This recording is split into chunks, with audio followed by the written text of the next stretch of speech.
The movie Dune has this big evil villain who at some point in the movie, spoiler warning, kills an entire family. But what if I were to tell you that the children's movie Inside Out 2, a movie about living emotions inside a teenage girl's head, had a scene which had me more shocked? This has to do with how we as humans struggle to imagine, and some media use this in incredibly interesting ways. But before we get to those, let's first get back to Inside Out 2.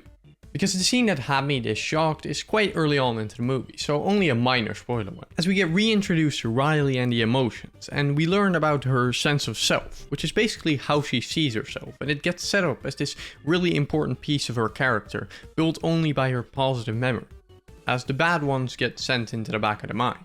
This means that when the new emotion, anxiety, gets introduced and does this, I was rather shocked. Rationally speaking, this isn't all that shocking of a scene. All it is a teenage girl experiencing some anxiety, making her choose the popular girl over her friend. If you compare that to the Dune scene, it's a military invasion in which thousands of people will die. Yet, my emotional response was not nearly as large. This has to do with how we as people are less able to imagine these distant, large-scale events, both in real life and in fiction. And it is much easier for us to immerse ourselves and get attached to characters like Riley, an anxious teenager, than it is to a character like Paul Atreides, who is a prince of an intergalactic species. It's still shocking, sure, but it doesn't feel as real. Just before we get into the main two examples of this video though, there's one more important thing I need to cover. And I'm going to do it using the movie Up, which is a movie about an old man who goes on a grand adventure with a child. And it has a flying house, evil dogs, this weird looking bird, and a villain who tries to kill said child multiple times. Man, these old Pixar villains were unhinged. But across all that chaos, anyone who has seen this movie will tell you that the most emotional scene comes far before that, in the very first scene. Because in this very first scene, we see how the old man, Carl, actually got old, telling the story of his life and his marriage with his wife, Ellie, in this scene that only lasts a couple of minutes. We see their ups and downs. They seem very happy, but stuff keeps going wrong. They ready a room for a baby, but it transitions to them getting news that they can't get a baby. They hold morale high though, aspiring back to the travels that they have always wanted to make, saving money to finally accomplish their shared dreams since they were kids. But then their car breaks down, so they have to break their savings. And he breaks his legs and it's put off again. And a tree falls on their house, so it gets delayed again. But even with all their bad luck, they go to work every day with a smile on their faces. And as they turn old and seem settled in, they can finally afford plane tickets. But as he wants to surprise her, it's too late. And as we see Ellie pass away, we get one final shot of Carl. And the actual movie starts. This scene, with these characters we've never seen before, manages to overshadow the entire rest of the movie in terms of emotion. And it does this by creating attachment to these very personal scenes, which almost forces you to care about these characters. With these two examples laid out though, we can see that the smaller scaled situations allow us to imagine ourselves into these characters. Or if not to imagine ourselves into them, emotional attachment can be built through the more personal scenes. In Stars in Time is a game that takes both these things, twists them around a little bit, and uses it to really mess with you. Now, In Stars in Time is a game about time loops, and if you haven't yet, you should really play it and skip this section of the video. The game is incredible, and this will include major spoilers for it. That said, the game centers around Siegfried, who gets stuck in a time loop, where every time he dies, or every time he gets to the end of his journey, he loops back to the first day. But I'm not here to talk about them, I already did that in my last video. This section will focus on the king, who is the big villain of the game. In the story, the king is this really powerful guy who's freezing the entire country of Vogard in time. This is obviously an incredibly evil plan, but the game doesn't really lay any focus on it. It tells us the purpose of this journey with just a few lines in the intro. And apart from that, the most it does is show you some frozen people that Mirabelle will recognize and tell you about. But it's mostly used to characterize her. This setup keeps the king really distant. No one really knows anything about him, not his motives for freezing the country, or even why he's so powerful. The first time you fight him, he takes you all out in one hit, once again confirming that he's some supervillain who is otherworldly powerful. But that's fine, because you loop back and after a bit of searching find out about a shield spell, which means that you can now actually beat him. But as you finally reach what seems to be the ending of the game, you loop back once more. And from here, the king, for a little bit, almost disappears. As you loop through the house, you now just skip past the frozen people. You haven't heard the story of his crimes in a while, and he literally feels like something out of a history book far away. He isn't even a threat to you anymore, because even if you do want to get to the end again, you know how to beat him now, and the actual time loop becomes the main antagonist. Going even further than that though, the game starts trying to make you sympathize with him. And it does that really well. Because at this point, you have about 12 hours into the game, and are most likely super attached to our main character Siegfried. And it gets revealed that his home country one day just suddenly disappeared, with all the memories leaving with it. We see Siegfried really be affected by this trauma, so when we find out that the king is actually also from that country, it plants that little bit of sympathy there. And Siegfried seems to agree, as they then want to go and ask the king some question about the country, about why he's freezing Vogard in time, and we find out from the king himself that he is freezing Vogard in time only because it is perfect. When he arrived here suddenly one day, he got welcomed and helped and loved, so much so he wants to make sure that Vogard could never be destroyed, never be forgotten. Siegfried finally feels like someone understands him and wants to try to convince him to stop fighting by actually talking to him. And it seems to go well, as the king agrees to stop fighting and tells us about the experience of when the country disappeared, telling us more about his plan and asks Siegfried to join him by his side.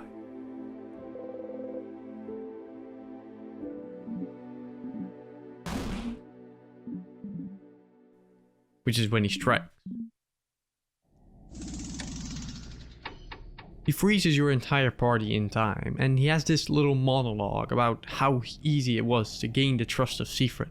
But he's not just talking to him, he's talking to you too. And then he shows his true nature. He found out Siegfried was looping in time, so he tries to make sure you never come back. By killing the child in your party.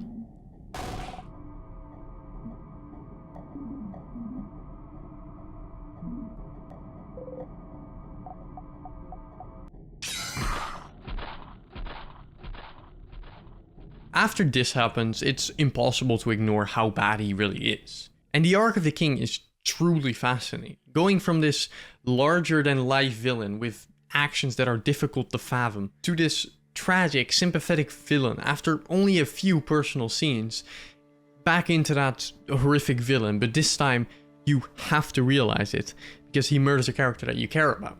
In Stars in Time keeps the king as a very distant evil, with small details such as him freezing people in time instead of just killing them, and not naming any numbers for how many people he truly affects, further sympathizing his actions. But he does not do a single redeemable thing in the game, yet he gains your trust. But there is one very small problem with this arc, which is that it is required to progress. So there is a very small chance that you don't actually fall into the trap of the king, making it not actually your choice. The last example I want to talk about though doesn't give you that luxury.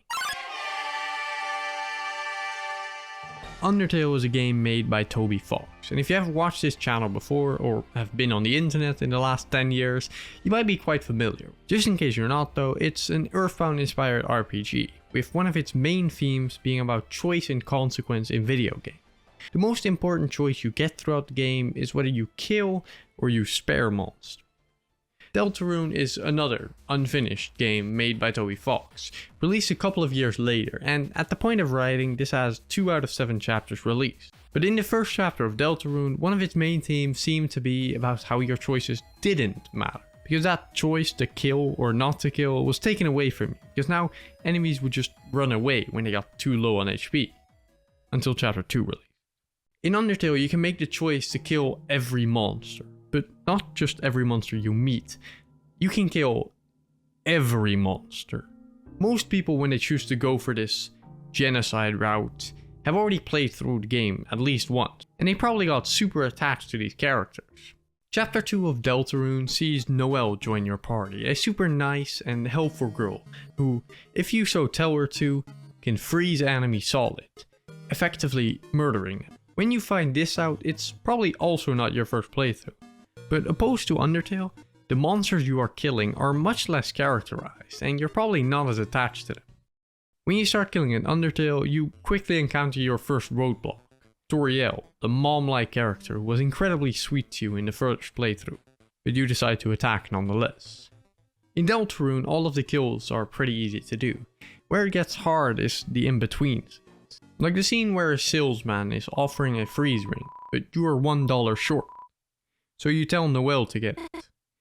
If she hesitates, tell her again. And again. And again.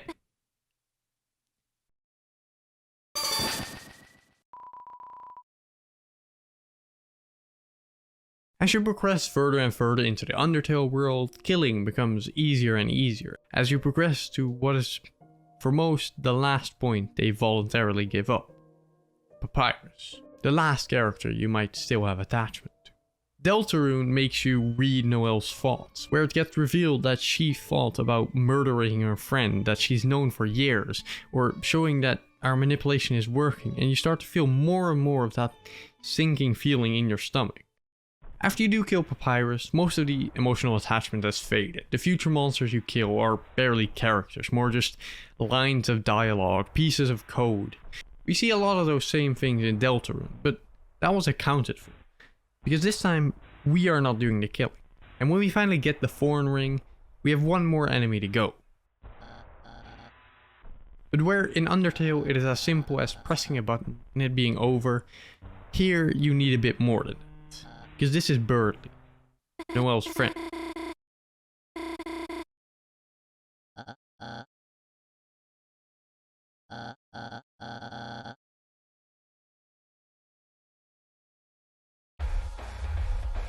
Before you get into the battle, they converse some, because unlike the other monsters, Birdly is human. Birdly is real. In the battle, you tell Noelle to do Snowgrave. She tells you she doesn't know that spell and that you need to stop, but you don't. And in total, you have to press the button 5 times before Noelle does what you tell her.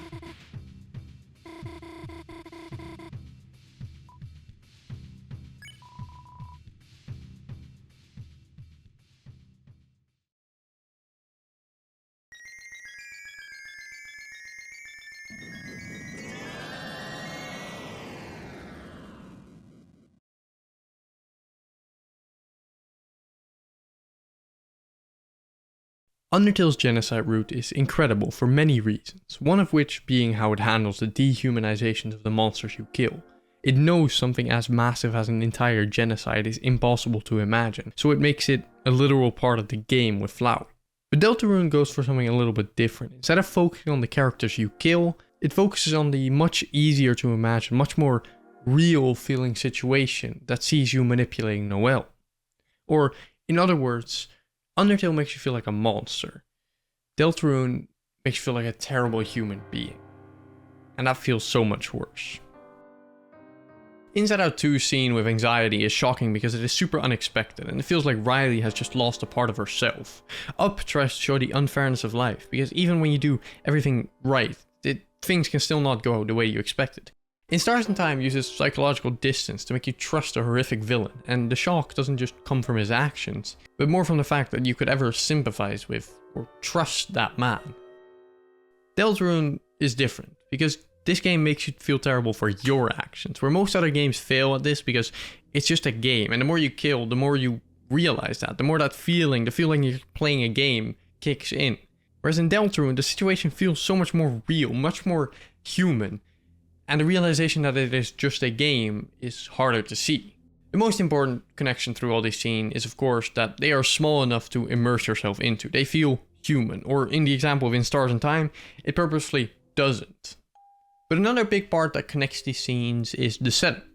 We see Inside Out 2 spend a lot of time of hammering in how important this sense of self is to Riley. The Up scene starts out with them as children talking about how to one day want to go to see Paradise Falls. In Stars in Time, once again, deliberately keeps much of the setup of the story away from you, as to allow you to later on build sympathy for the villain. And Deltarune uses almost its entire first chapter as a setup, making sure you realize you can't kill, that your choices don't matter. Making a big part of why it feels so weird to do Snowgrave, the actual feeling that you're not supposed to be able to do this, straying off the intended narrative by manipulating someone to kill for it. This video is not trying to say that big things are impossible, it's hard. Hell, Seven is one of my favorite movies of all time, and I don't think I would call what happens in that movie small-scaled. But I think fiction succeeds best at making you feel something when it remains human, at least. I've been Shilsey, and thank you so much for watching.